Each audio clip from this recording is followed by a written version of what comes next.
Mood bunda jadi jelek karena anak mengalami GTM. Apa sih yang dimaksud dengan GTM? Hayo, siapa nih yang belum tahu? Yuk kita belajar bersama-sama.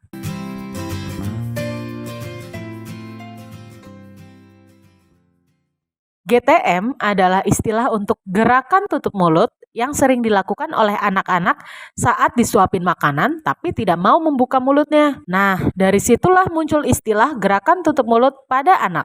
Banyak orang tua yang seringkali merasa sedih jika anaknya tidak mau makan, hingga kehabisan akal untuk menyuapi anak agar mau memakan makanannya. Nah, sahabat sehat jangan khawatir ya. Kali ini kita akan membahas seputar GTM pada anak. Penyebab anak GTM atau susah makan menurut Ketua Asosiasi Ibu Menyusui Indonesia yaitu Nia Umar menjelaskan ada beberapa faktor yang menjadi penyebab seseorang anak mengalami GTM. Yang pertama, prinsip dalam pemberian empati yang bisa jadi tidak dijalankan dengan tepat. Yang kedua, anak bosan dengan tekstur makanan yang diberikan. Yang ketiga, anak tidak tertarik dengan menu makanan yang diberikan. Apakah GTM dapat mempengaruhi tumbuh kembang anak? Kondisi ini bisa berdampak pada kesehatan dan tumbuh kembangnya karena terhambat oleh asupan yang masuk tidak cukup. Namun nyatanya, hal ini tidak akan selalu berdampak buruk pada anak. Berikut ini adalah beberapa tips yang bisa kamu lakukan untuk mengatasi anak susah makan dan GTM. Yang pertama, batasi gangguan saat makan. Saat sedang makan, akan lebih mudah bagi anak untuk mau menghabiskan makanannya jika tidak ada yang mengambil perhatian dari makanannya. Yang kedua, sajikan porsi yang cukup untuk anak. Terkadang yang menjadi masalah bukan karena anak tidak mau makan sama sekali, tetapi karena anak sudah merasa kenyang dan tidak mau menghabiskan makanan yang Anda sajikan.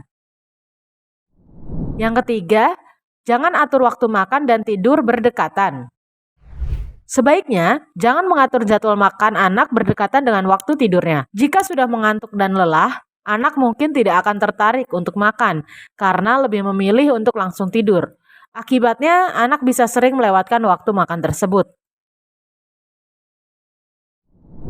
Yang keempat, jangan memarahi anak untuk makan. Meski anak tidak mau makan, sebaiknya Anda tidak memarahinya. Jika menangis atau marah, anak bisa menjadi lebih sulit untuk diajak makan. Jadi sebaiknya saat mengajak anak untuk makan, lakukan secara perlahan tanpa terlalu memberi tekanan pada anak.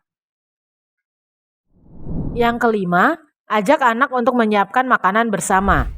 Meski terkadang anak lebih memilih untuk makan makanan yang sama, menyajikan makanan tersebut terus-menerus bisa membuat anak merasa bosan. Yang keenam, hindari memberi terlalu banyak camilan. Jika terlalu sering makan camilan, anak mungkin sudah merasa kenyang saat tiba waktu makan.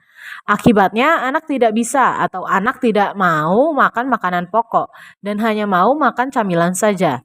Jadi, sebaiknya batasi jumlah camilan yang boleh dimakan oleh anak, agar anak masih merasa lapar saat waktu makan tiba. Yang ketujuh, pahami kebiasaan makan anak.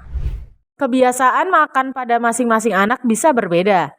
Beberapa anak mungkin perlu lebih banyak makanan pada waktu yang tertentu, sedangkan yang lainnya tidak. Sebagai contoh, jika anak Anda makan lebih banyak saat sarapan atau makan siang, ia mungkin butuh makan makanan yang lebih sedikit ketika makan malam. Nah, sahabat sehat, banyak banget yang harus dicatat ya ternyata. Biarkan anak bereksplorasi saat makan. Jika memang berantakan saat makan, maka ayah dan bunda bisa membersihkannya nanti setelah jam makan selesai. Memang ada hal-hal yang tidak semua orang tahu, dan kini semoga menjadi tahu ya. Sehingga tidak perlu khawatir jika anak mengalami GTM. Sekian video tentang GTM pada anak, sampai jumpa di video selanjutnya. Salam sehat nutrisi keluarga.